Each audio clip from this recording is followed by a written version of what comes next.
Ancient Egyptians saw a beetle rolling a ball of dung across the sand and believed they were watching a god.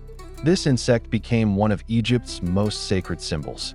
It appeared on jewelry, tombs, and even the chests of pharaohs. Why would anyone worship a dung beetle? The answer is the sun. Egyptians believed the god Khepri pushed the sun across the sky each morning, the same way a scarab pushes its dung ball.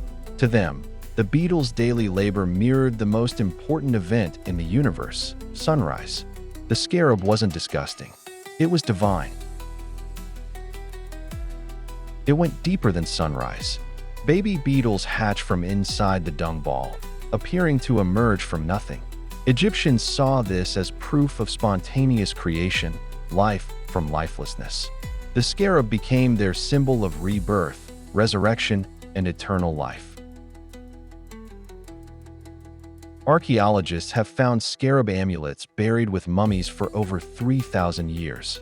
One was placed directly over the heart to protect the soul in the afterlife.